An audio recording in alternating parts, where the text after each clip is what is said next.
भाई का हिस्सा हड़पने की लालच में भाई ही बने भाई की जान के दुश्मन। मामला रीवा जिले के बैकुंठपुर थाना अंतर्गत ग्राम जोडोरी का है, जहां रमेश मिश्रा नामक युवक अपने हिस्से की जमीन में जुताई करवाने गया, जिस पर उसके सगे भाई रजनीश मिश्रा और सुरेश मिश्रा के द्वारा लाठी और डंडे से धारदार हथियारों के साथ हमला कर दिया गया।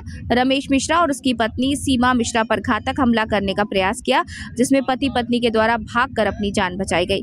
पति पत्नी दोनों को चोटें आई हैं और उनका मोबाइल फोन भी छीनकर तोड़ दिया गया, ये कहते हुए कि दोबारा गांव में दिखाई दिए तो तुम दोनों को मारकर यहीं पर गाड़ देंगे तो ले लोगे अपना हिस्सा, जिसकी शिकायत पीड़ित द्वारा बैकुंठपुर थाने में 29/11/2025 को कराई गई, पर आज दिनांक तक दोषियों पर कोई कार्यवाही नहीं की गई। रीवा से संभागीय ब्यूरो विनोद पाठक की खास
एकर माता चोट को करे ना शूटिंग करे लाए लागा टांगा लाए लाए जी बताएं। जी हम लोग गए थे वहाँ खेत जुताने बुवाने के लिए 29 आपका नाम क्या है पहले बताएं। मेरा नाम है सीमा मिश्रा और मेरे पति का नाम है रमेश मिश्रा। हाँ, कहाँ के रहने वाले हो आप? जोड़ौरी की। अच्छा, क्या समस्या हुई आपको? समस्या ये हुई कि हम लोग गए थे खेत जुताने बुवाने के लिए, अपनी हिस्सा ससुर नाम पट्टा करा दिए थे। फिर वहाँ गए तो जेठ देवर बोले कि अब हम हिस्सा बांटेंगे, तुम नहीं लोगे हिस्सा। फिर ये बोले कि हमारा 50 डिसमिल है तो 50 डिसमिल चाहिए। तब बोले कि हाँ मांदर चो छोटा वाला बोला कि अब हम हिस्सा बांटेंगे। हंसिया लिया था, डंडा लिया था, खेत में रेस काट रहा था। फिर आया तो लपट बाजा और जेठ मेरा गिच्ची दबाया था और देवर मार रहा था डंडा। फिर ये हाथ मुरेरे थे, मोबाइल वोबाइल छुड़ाए थे, तोड़ दिए और गाँव वाले कोई गुहार मारे तो आके छुड़ाए हैं जी। और वो मेरी जेठानी जो है तो बोल रही थी कि हम धमकी दे रही थी कि हम उसको लहास बिलवा देते, हम ना रहते गांव में तो हम लहास उसकी उठवा देते, जब बच्चे से मारेंगे अब आएगा तो जी। और वो खेत ले पहले, फिर घर लेगा तो खेत नहीं लेगा, खेत लेगा तो घर नहीं लेगा। अच्छा। तो वो तो 10 साल से अलग है हम लोग से, सास ससुर से, तो उससे क्या लेना देना है। मैं तो अपना हिस्सा न मांगने जाती हूँ तो वो क्यों बोल पड़ती है, उसका पति क्यों बोलता है।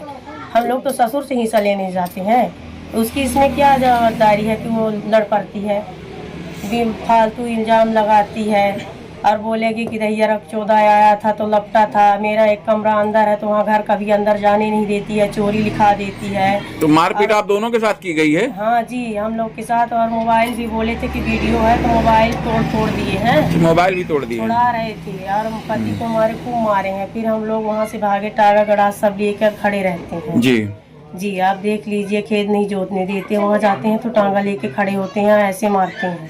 तो इसकी शिकायत आपने की? शिकायत हम लोग बैकुंठपुर थाना गए थे 29 तारीख को जी। वहाँ सब बताए तो अभी कोई कार्रवाई नहीं की गई है, 3 दिन हो गया। अच्छा जी, तो इसको जल्दी से जल्दी कार्रवाई की जाए।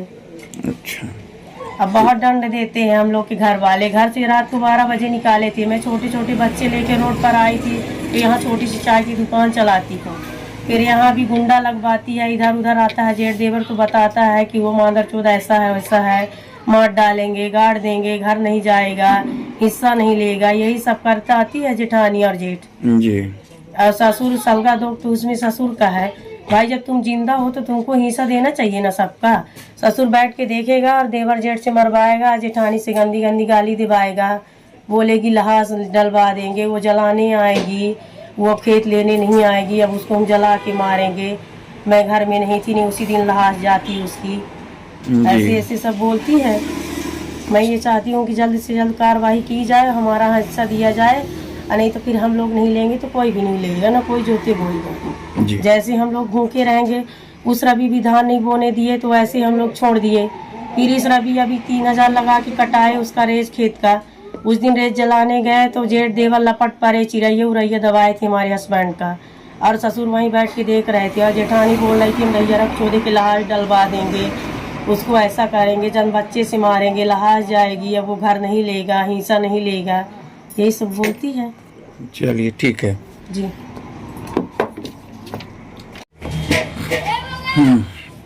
जी। क्या नाम है आपका? ललित कुमार तिवारी। जी बताएं क्या समस्या है आपकी? हम आदर्श प्रेरक शिक्षक संघ जिला अध्यक्ष रीवा। जी। साक्षर भारत योजना अंतर्गत हम लोग हर ग्राम पंचायत में संविदा आधार पर नियुक्त किए गए थे। जी। एक महिला और एक पुरुष जी। जो प्रौढ़ शिक्षा का संचालन करते हुए हर योजना में काम करते थे। जी। 2011-12 में हम लोगों की संविदा आधार पर भर्ती हुई थी शासन के पूरा नियम के अनुसार। जी। जो कि 5 वर्ष संविदा पर काम करने के बाद जी। सरकार ने 2017-18 में हम लोगों को निकाल दिया। जी। और हम लोग अपने रोजगार के लिए कई बार धरना, आंदोलन, प्रदर्शन किए, कई बार मंत्री से मिले, विधायक, सांसद, मुख्यमंत्री महोदय, हर जगह मिले, लेकिन हमें आश्वासन के अलावा कुछ नहीं मिला। जी। इसलिए हम लोग सब प्रेरक ये आपके जबलपुर हाई कोर्ट में याचिका दायर किए हैं। जी। हमारे साथ कई जिला याचिका दायर किए हैं, रीवा, सीधी, मंदसौर, बालाघाट और सतना, मानो कई जिला है। जी। तो वहाँ पे हम लोग अपने रोजगार के लिए न्यायालय की शरण में गए हैं। सरकार से आपकी क्या मांगे हैं? सरकार से हमारी मांगे थी कि आप सरकार हम लोगों को किसी न किसी विभाग या किसी योजना में हमें पुनः रोजगार दे। जैसे अटल सेवा ई केंद्र खुल रहे हैं, इसमें हम लोगों को प्राथमिकता दे, या बहुत सी अन्य योजनाएं हैं जो चल रही हैं, उसमें हम लोगों को प्राथमिकता दे करके बहाल किया जाए, या किसी विभाग में जहां कहीं भी हमारी योग्यता के अनुसार जगह हो वहां पे हम लोगों को रोजगार दिया जाए। यही हमारी हाई कोर्ट जबलपुर में भी यही अपील है। और हमारे याचिकाकर्ता शिवम मिश्रा जी, हाई कोर्ट जबलपुर वकील जी, इनको मैं अपना प्रकरण दिया हूँ जी। और शासन तो अब हम लोगों की बिल्कुल नहीं सुनी जी, इसलिए हम लोग विवश होकर के आज कोर्ट की शरण में। अच्छा, तो इसमें और आपके क्या क्या बिंदु हैं? इसमें हमारी यही बिंदु है कि हम लोगों को जब से हमारी नौकरी से निकाला गया, संविदा समाप्त की गई, आज तक हमें एज में छूट दी जाए जी। या अटल सेवा ई केंद्र जो खुल रहे हैं वो राजस्थान के तरह 9,500 रुपए मान दे करके मध्य प्रदेश में खोला जाए और उसी में प्रेरकों को सभी को समायोजन या प्राथमिकता दे के नियुक्त किया जाए। अच्छा। और या अन्य विभाग, कोई भी विभाग हो, उसमें अगर हमारी योग्यता के अनुसार जगह है तो उसमें भी हमें रखा जाए प्राथमिकता के आधार पर जी। और इसके लिए आपने कहाँ इसके पहले ज्ञापन दिया है? इसके पहले तो माननीय मुख्यमंत्री महोदय को कई बार दिए, सांसद महोदय को भी दिए, माननीय विधायक, कई विधायकों को भी मैंने अपना एक ज्ञापन दिया और कई बार दिए। आज मानिए कि 2012 से लेकर के 2018 तक निरंतर हमारा संगठन किसी न किसी विधायक या मंत्री के पास हमेशा अपनी पीड़ा सुनाने के लिए गए, लेकिन आज तक कोई ना मंत्री विधायक कोई भी हम लोगों की पीड़ा नहीं सुनी। तो इसके बाद आपका अगला चरण क्या होगा? अगला चरण कोर्ट जो निर्णय देगा उसे मानेंगे। अगर हमारा संतोषजनक निर्णय रहा तो हम लोग मानेंगे, नहीं तो फिर सुप्रीम कोर्ट तक लड़ेंगे। और जहाँ तक है तो अभी प्रयास चल रहा, सरकार से भी अभी हम जाएंगे और अपनी एक बात पुनः वृथा सुनाएंगे। जी चलिए, धन्यवाद।